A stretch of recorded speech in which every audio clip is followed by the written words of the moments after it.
ketika pertama ku jumpa denganmu? Bukankah pernah ku tanyakan padamu kasih? Selamat datang di channel BH Korslet. Jangan lupa subscribe agar channel ini bisa berkembang ke depannya. Dan jangan lupa tinggalkan jejak Anda di kolom komentar. Terima kasih guys. Bab 32. Ruangan itu langsung menjadi sunyi. Semua orang serentak menoleh ke arah Tom, lalu ke Jake. Jake tampak tercengang. Apakah bangsal ini diatur oleh pamannya? Poppy juga tercengang, tetapi dengan cepat menenangkan diri dan tertawa. Tuan Jake, saya tidak tahu Anda meminta Tuan Horton untuk memberi kami kamar ini. Ekspresi Jake membeku. Namun, Tom tersenyum. Nona Olsen meminta kamar ini kepada Tuan Horton. Tuan Jake, apakah Anda juga pergi ke Tuan Horton? Jake merasa ingin merangkak ke dalam lubang karena malu. Dia tergagap, saat itu saya banyak menelepon dan meminta bantuan beberapa orang. Mereka bilang akan membantu, itu salah paham. Isla merasa terhina. Dia mengepalkan tangannya erat-erat, dan untuk pertama kalinya, dia tidak mendapati Jake bersikap begitu acuh tak acuh. Suasana aneh itu akhirnya terpecahkan oleh Nyonya Olsen, yang terbatuk beberapa kali dan berkata kepada Tom, tolong sampaikan terima kasih kepada Tuan Horton untukku. Kami sangat nyaman di sini. Begitu aku sembuh, aku akan mengunjungi Nyonya Horton tua. Tom berkata, selama kamu merasa nyaman di sini, Nona Keira tidak akan khawatir, dan Nyonya tua Horton akan senang. Semua pengusaha dapat menyimpulkan adanya favoritisme yang tersirat terhadap Keira. Kesadaran ini membuat semua orang di ruangan itu merasa sedikit tidak nyaman. Mereka tidak menyangka Nyonya tua Horton begitu menyayangi Keira. Hanya Nyonya Olsen yang benar-benar bahagia. Karena Keira tinggal sendirian di luar, dia selalu merasa cemas.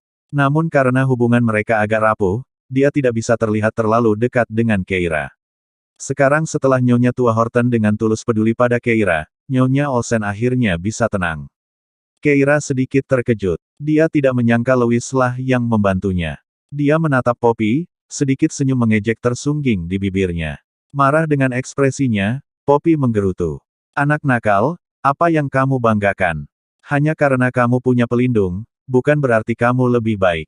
Diam, kata Taylor dengan marah. Istriku perlu istirahat. Apa yang kau bicarakan? Cepat pulang. Poppy berhenti bicara dan tampak sedikit terluka. Taylor, aku pergi. Wajah Poppy memerah. Ia menatap tajam ke arah Keira sebelum bergegas keluar ruangan.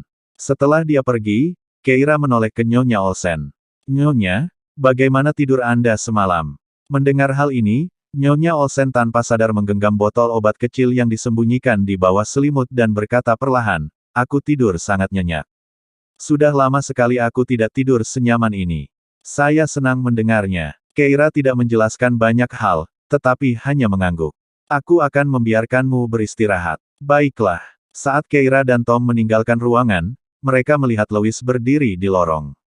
Dia mengenakan jas dan dasi, yang menonjolkan kakinya yang panjang, membuatnya tampak sopan namun tidak mudah didekati. Ia bersandar di dinding dan menatap ponselnya. Rambut hitamnya sebagian menutupi alis dan matanya yang tajam. Profil sampingnya, yang disinai cahaya, tampak tegas dan dingin. Setelah mendengar mereka, dia menoleh untuk melihat. Matanya yang sipit dipenuhi dengan kedalaman yang dingin. Dia berkata, nenek bersikeras agar aku datang untuk menengokmu. Meskipun nadanya acuh tak acuh, suaranya yang dalam menghangatkan hati Keira Olsen. Dia tersenyum tulus. Terima kasih. Matanya yang penuh cinta tampak jernih dan cemerlang, penuh dengan kepolosan dan pesona yang tak disengaja. Senyum di bibirnya bahkan lebih menakjubkan, sesaat membuat Louis terpesona. Saat ini, suara Jake datang dari dalam. Bibi, karena kamu baik-baik saja, aku akan membiarkanmu beristirahat. Tentu. Isla, antar Jake keluar. Pintu terbuka, dan Jake dan Isla keluar. Mereka langsung memperhatikan Louis dan Keira. Isla merasa seolah-olah ada musuh yang mendekat. Pandangannya beralih ke keduanya seolah mencoba mencari tahu hubungan mereka. Wajah Jake pun menjadi gelap. Tanpa sadar ia bertanya, Paman, apa yang sedang kamu lakukan di sini? Louis berkata dengan penuh arti, saya rasa saya tidak perlu melaporkan keberadaan saya kepada Anda. Jawaban acuh tak acuh seperti itu tampaknya mendatangkan tekanan tak terlihat. Telapak tangan Jake langsung berkeringat.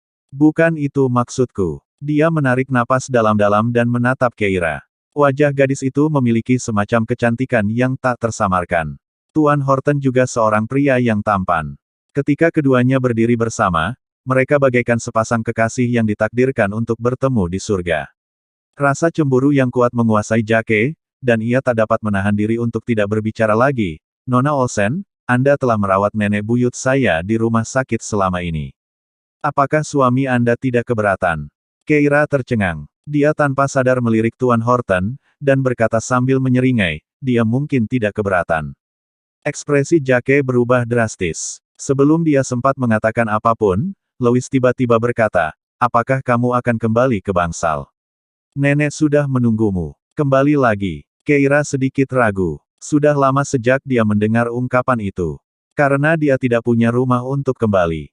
Sambil menunduk, dia tersenyum tipis. Ayo pergi. Keduanya pergi bersama. Tatapan Jake gelap saat dia menatap Keira dari belakang.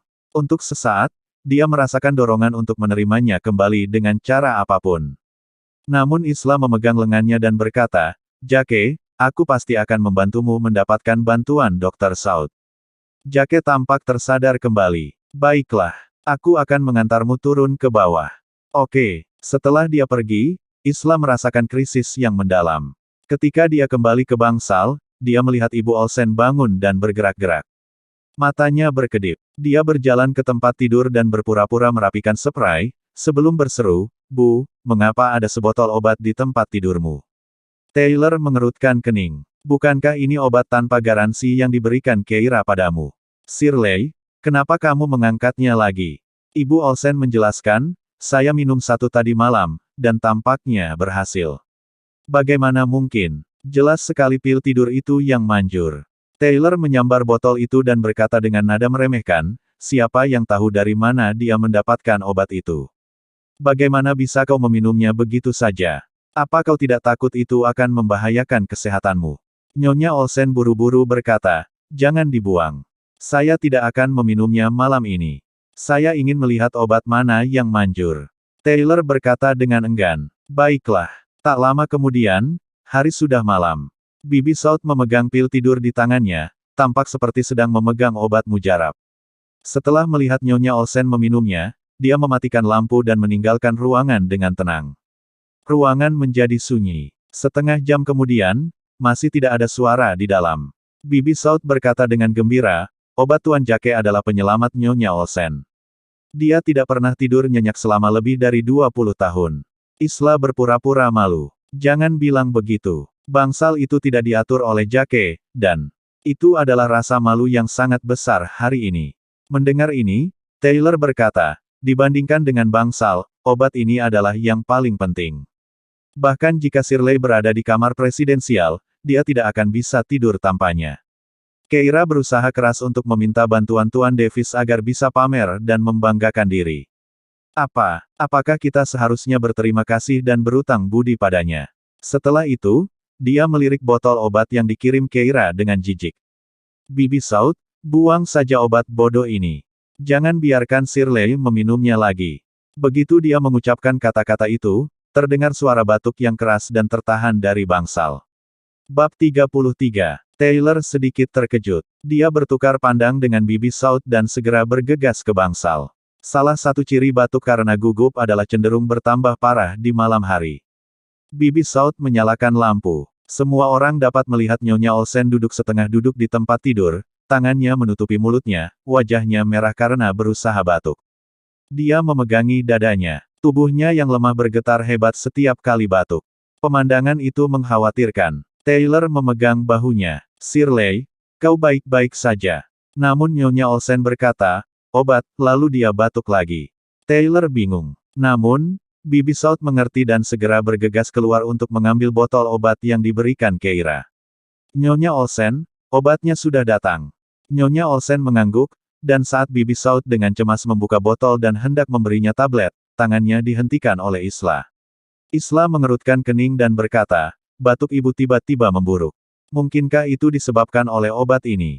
Menurutku lebih baik tidak minum obat yang tidak diketahui asalnya. Intuisinya mengatakan bahwa obat itu mungkin benar-benar berfungsi. Itulah sebabnya dia tidak bisa membiarkan Nyonya Olsen mengambilnya. Dia menatap Taylor. Bila seseorang berprasangka buruk terhadap orang lain, segala sesuatu yang dilakukan orang tersebut tampak salah. Keira adalah putri Poppy, dan itulah prasangka terbesar Taylor terhadapnya.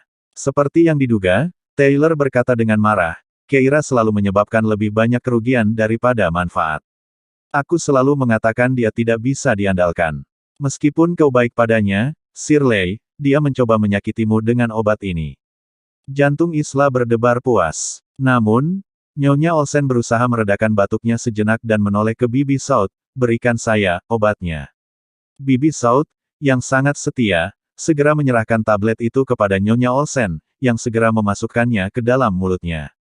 Shirley, hentikan. Saat Taylor berteriak kaget dan mencoba menghentikannya, dia menyadari Nyonya Olsen telah berhenti batuk. Dia menarik napas dalam-dalam setelah batuknya mereda, lalu menatap mereka dengan serius. Sudah dipastikan, obat Keira lah yang manjur. Ketika batuk Nyonya Olsen akhirnya berhenti dan ia tertidur, semua orang keluar ke ruang luar lagi.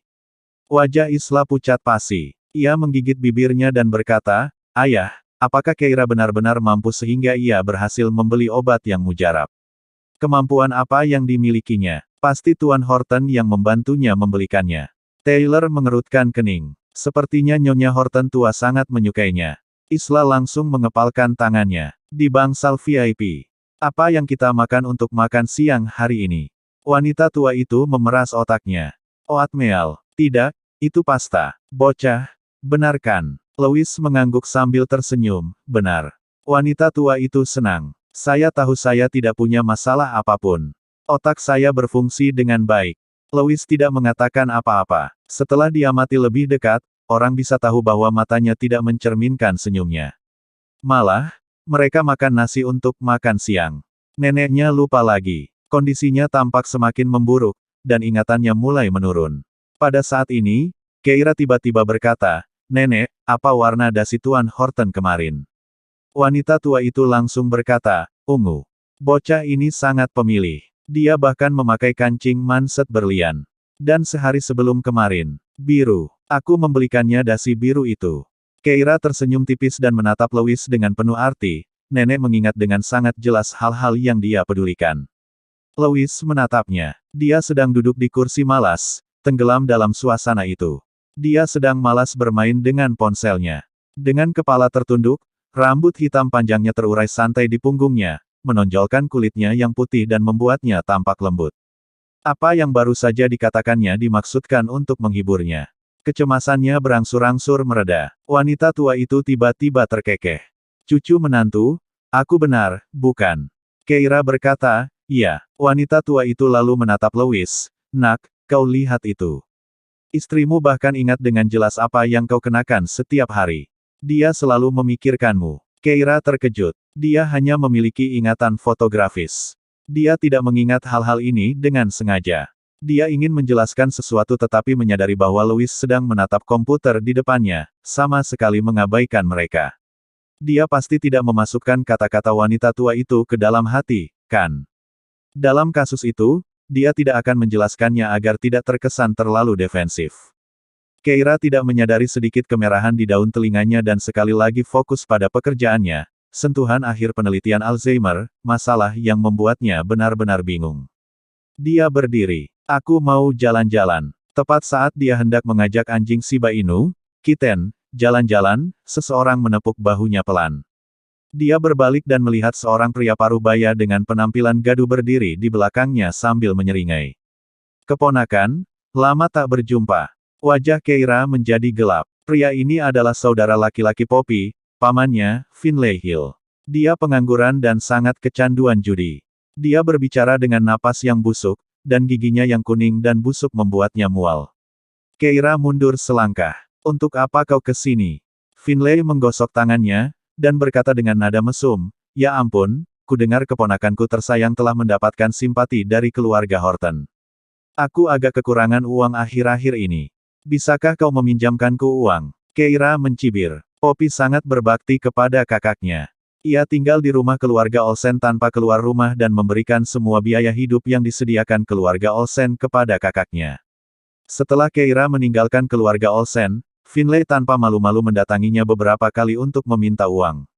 Kemudian, mungkin karena menyadari bahwa dia benar-benar tidak mempunyai uang, dia akhirnya mengundurkan diri. Siapa yang mengira dia akan muncul lagi sekarang? Keira berkata, saya tidak punya uang. Finlay tidak mempercayainya. Kau melayani wanita tua itu dengan sangat baik, dan dia belum memberimu uang. Keira menyipitkan matanya. Belum. Mungkin dia akan melakukannya di masa mendatang. Finlay langsung tertawa. Kalau begitu, kamu harus meminjamkanku sejumlah uang saat kamu mendapatkannya. Jika kamu memberiku cukup uang, aku bisa memberitahumu sebuah rahasia. Bagus. Finlay tidak berani membuat keributan di sini. Lagi pula, bangsal VIP dihuni oleh orang kaya atau orang berkuasa. Dengan patroli keamanan di dekatnya, dia terkekeh dan pergi. Keira mendengus mengejek. Tepat saat itu, teleponnya berdering. Dia mengeluarkannya dan melihat bahwa itu adalah Nyonya Olsen. Dia segera menjawab panggilan itu. Isla mondar-mandir di ruangan itu dengan cemas. Dia mengandalkan Dr. South untuk mengamankan posisinya di keluarga Horton. Tetapi Dr. South tidak membalas pesan Nyonya Olsen sepanjang hari ini. Jake telah mengirim beberapa pesan WhatsApp lagi, terus-menerus menanyakan tentang Dr. South. Isla tidak bisa terus menunda. Isla tiba-tiba berhenti dan diam-diam memasuki bangsal. Nyonya Olsen sedang tertidur lelap, jadi Isla mengambil telepon dari ibunya. Ia lalu pergi keluar menuju koridor. Dia menarik napas dalam-dalam, membuka kunci telepon, menemukan Dr. South di kontak, dan memutar nomor itu. Panggilan itu dijawab setelah 3 kali dering. Orang di ujung sana menjawab dengan suara yang jelas. Halo, Nyonya Olsen. Apa yang bisa saya lakukan untuk Anda? Mendengar suara ini, Isla membeku. Suara itu adalah Keira. Bab 34. Mata Isla terbelalak tak percaya saat dia menatap ponsel ibunya. Dia tidak akan salah mengenali suara itu. Suara di ujung telepon berhenti sebentar, lalu berubah lebih dingin lagi. Isla, apa yang kamu lakukan dengan telepon Nyonya Olsen? Itu dia. Isla merasa seperti melihat hantu. Tidak, itu tidak mungkin. Dia melirik ponselnya tajam, tiba-tiba teringat sesuatu. Dia bertanya, apakah ini nomor teleponmu? Keira berkata, pertanyaan macam apa itu? Saat itulah Isla sadar. Dia hampir lupa bahwa nama panggilan Keira juga South, sebutan yang kadang-kadang digunakan Nyonya Olsen untuknya. Helaan napas lega keluar dari bibirnya, diikuti amarah yang tak terkira.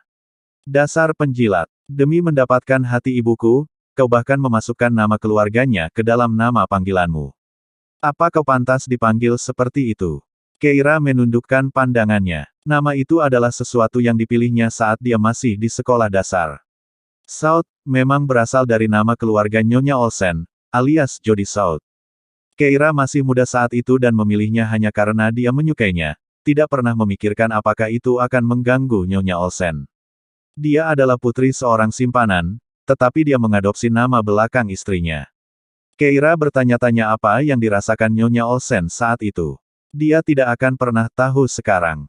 Dia berkata dengan acuh tak acuh, apakah kamu menelepon hanya untuk mengatakan ini? Tentu saja tidak. Isla melepaskan topeng kesopanannya dan berkata dengan kejam, aku hanya ingin memberitahumu, meskipun kau telah memikat Tuan Horton melalui Nyonya Horton yang tua, kau tidak lebih dari seorang simpanan dan mainan. Tuan Horton adalah pria yang sudah menikah. Namun, aku berbeda. Aku akan menikahi Jake dan menjadi menantu sah keluarga Horton. Keira berkata, kalau begitu, selamat. Isla merasa seperti sedang meninju kapas. Dia meninggalkan ancaman pada akhirnya. Anda tidak bisa hanya berbicara tentang perasaan dalam keluarga kaya. Saya punya koneksi dengan Dr. South. Saya akan selalu berada dalam posisi yang tak terkalahkan. Mulut Keira berkedut setelah panggilan telepon itu. Sejak kapan dia menjadi salah satu pion Isla? Saat dia sedang merenung, panggilan WhatsApp masuk lagi. Kali ini, pesan itu datang dari Ibu Olsen. Ia menelepon Dr. South di WhatsApp. Keira mengoperasikan teleponnya, mengangkatnya, dan berkata dengan santai, halo. Suaranya diubah oleh sebuah perangkat.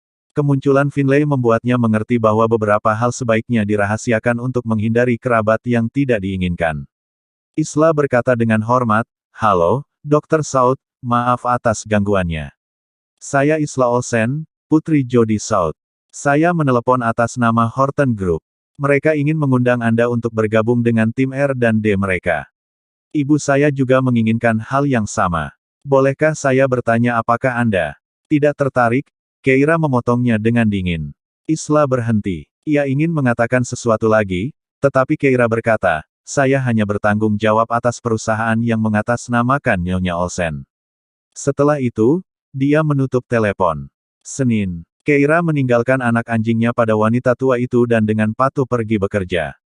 Saat dia melangkah keluar gerbang rumah sakit, mempertimbangkan apakah akan naik taksi atau kereta bawah tanah, sebuah Bentley perlahan berhenti di sampingnya.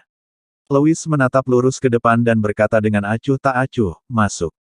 Keira menolak, aku rasa aku tidak seharusnya melakukan itu. Hubungan keduanya belum begitu baik. Louis berkata, nenek memintaku mengantarmu ke tempat kerja. Kau bisa katakan saja padanya kau melakukan itu. Louis meliriknya, aku butuh foto sebagai bukti. Bagus. Keira membuka pintu belakang dan duduk di sebelah Louis. Louis mengangkat teleponnya dan mengambil swafoto mereka berdua. Keira berpose dengan dua jari terangkat dan senyum manis. Dia memiringkan kepalanya, dan beberapa helai rambut berkibar di wajah Louis, membuatnya kaku seperti tersengat listrik sesaat. Di kursi penumpang, Tom ragu sejenak. Ia tidak ingat Nyonya Horton mengajukan permintaan ini sebelum mereka pergi. Dia pasti melewatkannya. Setelah mengambil foto, Keira duduk tegak dan mulai menyibukkan diri dengan ponselnya. Keduanya tetap diam sampai mereka tiba di tempat parkir bawah tanah Horton Group. Louis naik lift eksklusif dan pergi bersama Tom. Keira, di sisi lain, menaiki lift staf ke Departemen R dan D. Pada saat ini, staf manajerial Departemen R dan D sedang dalam rapat yang menegangkan. Manajer umum Departemen R dan D mengumumkan perubahan posisi. Setelah keputusan manajemen puncak perusahaan, Jake, pemimpin tim, dipromosikan menjadi wakil presiden, yang akan bertanggung jawab atas masalah teknis Departemen R dan D di masa mendatang. Seseorang bertanya, mengapa pengumuman ini begitu tiba-tiba? Manajer itu berkata, Wakil Presiden Horton berhasil mengundang Dr. South untuk menjadi dukungan teknis kita di Departemen R dan D. Ini adalah hal yang besar bagi Departemen R dan D. Meskipun Dr. South tidak bekerja di kantor, jika ada di antara kalian yang memiliki masalah, kalian dapat meminta Wakil Presiden Horton untuk berkomunikasi dengannya dan menyelesaikan masalah tersebut. Sekarang, mari kita minta Wakil Presiden Horton untuk menyampaikan beberapa patah kata. Jake berdiri dan berbicara langsung, mulai sekarang, staf penelitian dan pengembangan tim pertama dan kedua harus mendengarkan perintah saya. Tuan Riley, saya kira Anda tidak akan melanggar peraturan perusahaan. Jalen, yang telah bekerja lembur sepanjang akhir pekan di perusahaan dan telah begadang 2 malam, mengenakan pakaian kasual dengan ekspresi kesal. Dia mendengus dingin. Ada peraturan lain di perusahaan yang tidak mengizinkan orang melompati pangkat untuk melapor atau menugaskan tugas. Jadi, tentang staf saya, Anda hanya dapat mendelegasikan tugas melalui saya. Wajah Jake menjadi gelap, Tuan Riley, saya lihat Anda tidak punya cukup energi untuk mengelola staf tim pertama. Apakah Anda sudah memecahkan masalah inti Anda? Meskipun Departemen R dan D dibagi menjadi beberapa tim, departemen ini juga merupakan satu kesatuan. Keterlambatan Anda memengaruhi kemajuan seluruh proyek. Jalen tiba-tiba berdiri. Kamu juga mempelajari energi terbarukan, jadi kamu pasti tahu betapa sulitnya penelitian itu. Kamu membuatnya terdengar seperti kamu bisa memecahkan masalah intiku. Jake berbicara dengan tenang, saya tidak bisa menyelesaikannya, tetapi saya punya seseorang yang bisa. Apakah Anda ingin saya meminta bantuan Dr. South? Jalen mencibir. Aku tidak tahu kau bisa bersikap begitu baik. Mata Jake dipenuhi cahaya dingin. Kita semua ada di Departemen R dan D, jadi tentu saja, aku akan menunjukkan perhatian ekstra. Tapi aku butuh salah satu staf teknis timmu untuk datang dan membantuku. Bagaimana dengan pekerja magang baru itu? Setuju. Jalen tahu dari awal bahwa dia mengincar Keira. Dia berkata dengan dingin, tidak usah. Aku akan melakukannya sendiri perlahan-lahan. Jangan repot-repot meminta bantuan Dr. South. Jake berkata dengan muram, Tuan Riley, jangan berpikir bahwa bersembunyi di belakang pamanku dapat membantumu melakukan apa yang kau inginkan di sini. Kau bertanggung jawab atas keterlambatan seluruh kemajuan Departemen R dan D. Aku akan memberimu 2 hari lagi. Jika kau tidak menyelesaikan masalah itu, aku akan memintamu untuk dipecat atau diturunkan pangkatnya. Jalen keluar. Kalau begitu, mari kita lihat apakah kamu mampu melakukan itu. Dia arogan di kantor, tetapi begitu dia melangkah keluar, Jalen kehilangan ketenangannya. Dia tahu bahkan jika Louis ingin melindunginya, jika Jake benar-benar mengajukan permintaan, itu akan merepotkan. Jalen memasuki bagian tim utama Departemen R&D dan menendang kursi dengan marah.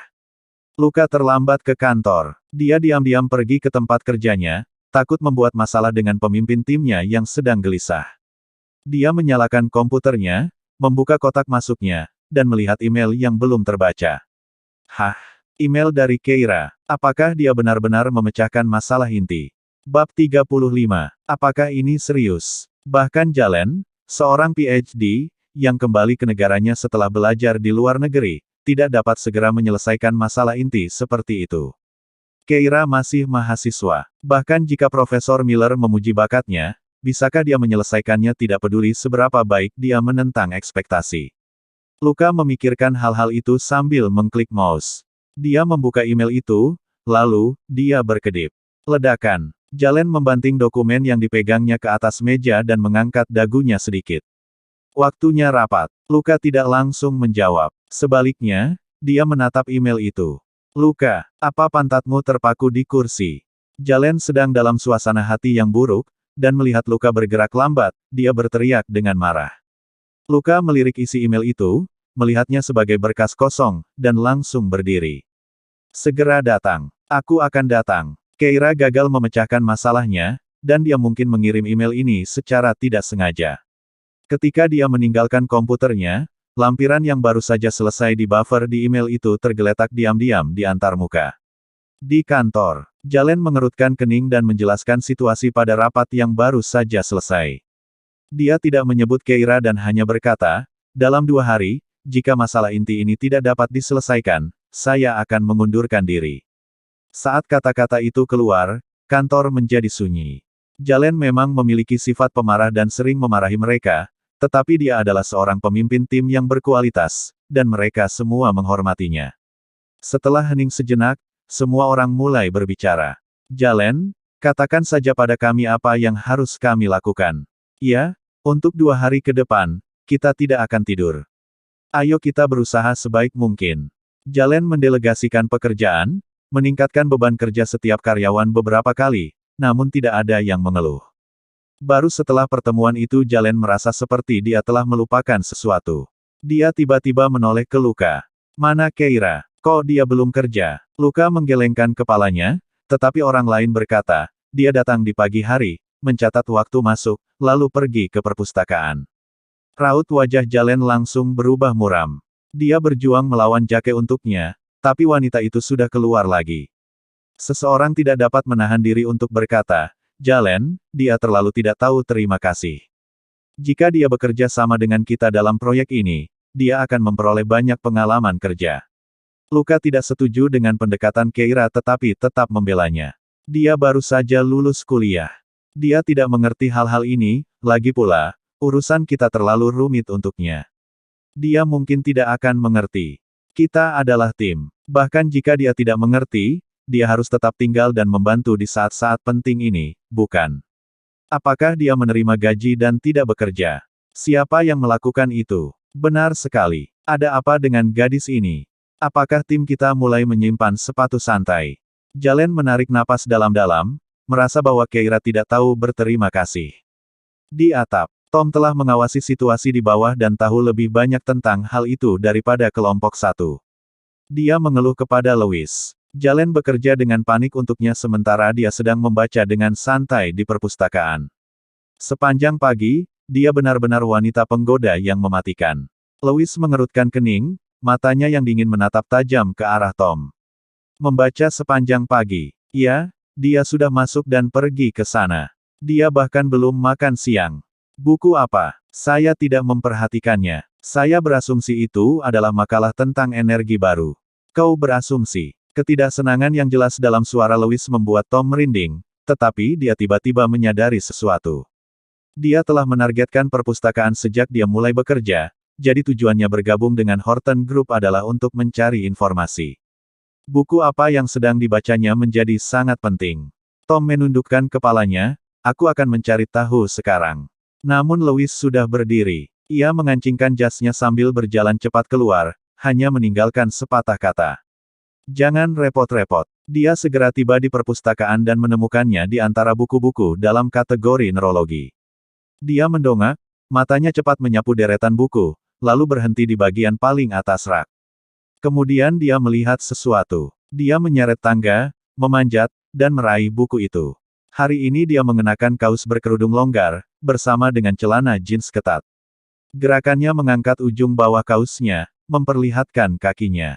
Dari sudut pandang Louis, kakinya ramping dan lurus, dan celana jeansnya melilit lekuk indah pantatnya, di atasnya terletak pinggangnya yang indah.